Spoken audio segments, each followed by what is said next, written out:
Salut tout le monde! Alors, bienvenue sur mon tutoriel concernant mon TP1 en Artist VFX 2, aussi connu sous le nom de la téléportation. Ok, alors, voici le personnage que j'ai choisi pour ma téléportation. Ce personnage se nomme Clockwork. Clockwork? Clockwork. De Dota 2. Comment le personnage, je le voyais, c'était un robot. Donc, la téléportation, je me suis dit automatiquement, je l'ai vu, j'avais, automatiquement, ça doit être technique, engrenage, robotique. Puis après, avec son nom, Clockwork, horloge. Paf! Et voilà. Voici l'animation. Alors, parlant de ça, je vais vous montrer à quoi vous devez vous attendre pour ce tutoriel. Donc, si vous n'avez pas encore vu la vidéo avant concernant la téléportation du personnage, la voici. Donc, on va parler dans ce tutoriel de tout ce qui concerne particules Niagara, sauf la désintégration du personnage, parce que la plupart se fait à partir du matériel et on n'en a pas besoin. Alors, on va aller rapidement dans mon onglet d'ouvert sur Unreal concernant cela. Alors, dans toutes les zones bleues, on va avoir le même particule, en fait, qui va être les sortes d'anneaux ici qu'on voit. Et ceux-là ont été créés à partir de 3ds Max et Unreal. Donc, les textures, les matériaux ont été créés à partir de 3ds Max. Donc, si je m'en vais sur 3ds Max, on va le voir ici. Simplement des splines en cercle que j'ai faites. J'ai pris des écritures que j'ai copiées sur Internet, que j'ai traduit euh, en lettres honortiques. Si vous voulez savoir ce que ça veut dire, allez chercher. C'est une blague très drôle. C'est juste très drôle comme blague. J'ai fait un bend. Donc voilà, j'ai tourné comme ça. Un shell pour que ça soit en 3 dimensions. D'autres splines. Mes aiguilles, c'est un edit poly, mais en fait c'était un spline avant. Alors, maintenant, qu'est-ce que j'ai fait? J'ai fait une particule, j'ai mis un spawn burst instantaneous, j'ai mis à 1, donc c'est une seule particule qui apparaît. Elle va apparaître directement au début de la séquence. Après, j'ai mis un scale sprite size pour qu'on ait une effet dynamique qui apparaît et disparaît en voum voum. Excusez les sons, je sais pas pourquoi j'ai fait ça. Alors, elle va commencer à 0,15 et après elle va terminer à 0,8, puis elle va descendre à 0 puis 0 en termes de value. Mon sprite renderer ici, euh, c'est très simple. J'ai juste changé le matériau pour chacune des nodes ici. C'est la, c'est juste ça en fait que j'ai juste copié. Puis j'ai juste changé l'émetteur, le matériel pour ce que je voulais avoir. Voilà. Ensuite, on va aller voir rapidement au niveau de ces particules-là en particulier, parce que ceux-là sont spéciaux. Alors, pourquoi ils sont spéciaux? C'est parce que j'ai rajouté une certains attributs qui concernent la position. Donc, c'est un attribut qui va simuler la position pour mon sprite. Puis après, j'ai créé une curve pour pouvoir les faire bouger. Donc, c'est les particules, c'est les disques qu'on voit ici juste simplement monter. Donc, j'ai fait tout simplement un curve editor. Je dis à tel temps, tu vas commencer à monter, puis tu vas terminer à avoir monté à tel endroit, à telle hauteur, à tel moment. Donc, après, j'ai juste dit à 0,45 secondes, tu vas arrêter de ta 0 et tu vas monter jusqu'à 0,7. Tu vas monter à 175, puis tu vas arriver à ta destination finale tu vas arriver à 0,7 secondes. Et j'ai fait ça pour chacune de mes nodes ici. Ensuite, on va aller sur l'engrenage et mes aiguilles. Donc, ceux-là, c'est le plus compliqué, je dirais, parce que ce n'est pas si simple que ça. Alors, on va commencer directement par aller ici.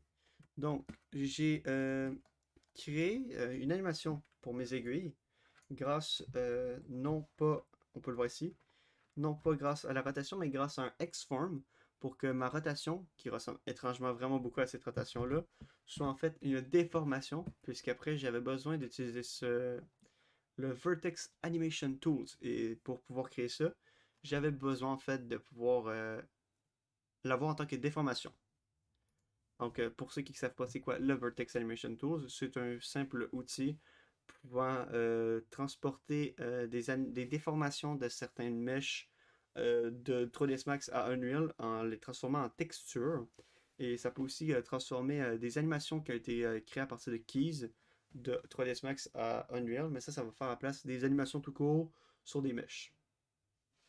Donc, j'ai fait ça autant pour mes aiguilles ici, comme on a vu là, que si on s'en va voir, exemple, mon Open Recent, puis je m'en vais voir mes engrenages. Je vais pas sec parce que c'est déjà bien. Mes engrenages ici, on peut aller voir ici. J'ai juste, on peut voir ici, si mauvais là, j'ai juste un pad deform, puis aussi un FFD pour que ça puisse faire ça. Ensuite, qu'est-ce que j'ai fait? J'ai pris les. Je suis allé. J'ai fait. J'ai pris tout ce que j'ai créé, donc les textures. Je les ai mis dans un Morph Target. J'ai connecté chacune des textures dessus pour que ça soit que là, ça vienne ensemble. J'ai créé un Dynamic Parameter pour pouvoir contrôler cette animation. Ça, c'est seulement à partir pour mes aiguilles en particulier, parce que mes aiguilles, sinon, ils auraient continué pour faire quelques tours encore. Puis moi, mon but, c'est que ça s'arrêtait à un certain chiffre que je le souhaitais.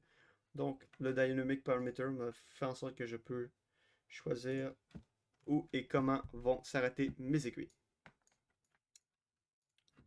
Alors, pour le matériel, c'est environ comme ça. Je ne vais pas trop aller en détail parce que ben, c'est assez simple. C'est un particle color qui va contrôler autant mon opacité. Puis après, j'ai un multiply qui va se connecter avec ça. Puis une constante pour contrôler mon emissive.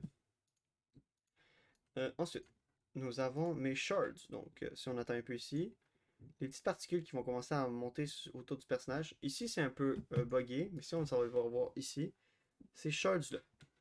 Donc, c'est ça qu'on va aller voir. Donc, les Arcane Shards sont des particules qui vont être créées à partir d'un spawn rate, donc il ne faut ne pas arrêter d'apparaître.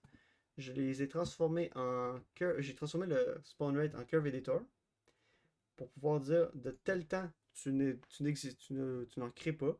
Puis après, tu vas commencer à en créer de plus en plus jusqu'ici, où tu vas en créer 100. Puis après, tu vas arrêter d'en créer jusqu'à temps que tu arrives à 0 ici, à 0,7 secondes. Fait que ça va faire l'animation de. Il en apparaît, puis après ça disparaît. Ensuite, j'ai mon sphere location qui après concerne en fait où qui vont être en fait les particules parce que sinon ils vont juste apparaître n'importe comment.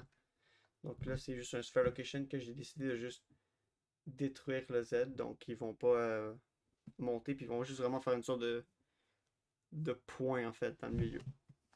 Juste un gros rond plat. Donc après ce que j'ai fait, j'ai pris mon Acceleration Force que j'ai mis à 50. Mais en vrai, ce qui va se faire, c'est que les particules vont juste monter, puis après ils vont disparaître à cause de mon spawn rate. J'ai mon color ici, puis finalement j'ai mon ici mon particle spawn, je pense. Oui, mon particle spawn. J'ai mes sprite size que j'ai mis en random entre 0,2 et 2 pour le X, puis 5 et 20 pour le Y, pour que ça fasse vraiment le sorte de ligne, la sorte de streaks, on va dire.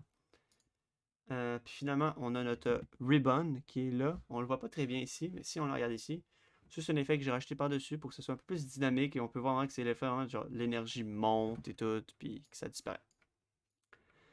C'est ça, c'est simple. C'est un ribbon que j'ai créé avec un ribbon renderer. C'est le default ribbon material.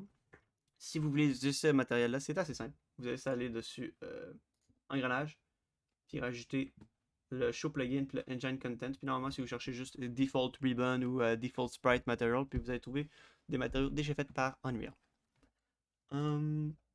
Finalement, on a le color ici. Même color que la plupart de mes nodes. J'ai juste copié et collé.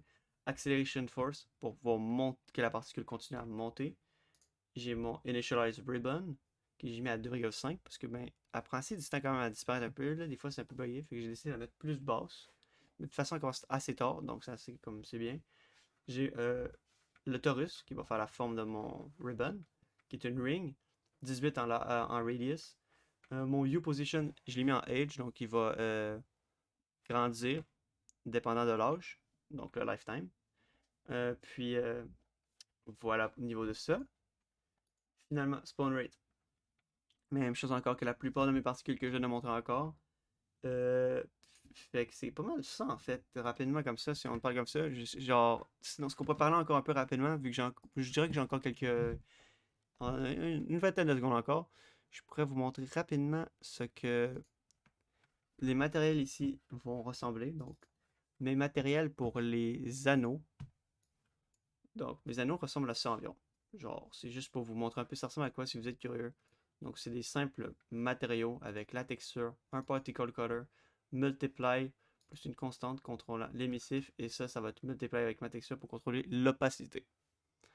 Et c'est connecté à partir de l'alpha, parce que si on va voir ici, et on ouvre cela, on va voir que si je décoche tout, l'alpha est très très très propre. Donc c'est ça qu'on veut utiliser.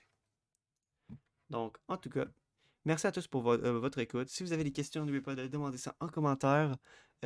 Si vous venez de découvrir ma chaîne, dites-vous que c'est juste une chaîne que je mets les vidéos pour présenter mes travaux à l'école. Donc merci encore beaucoup, puis au revoir.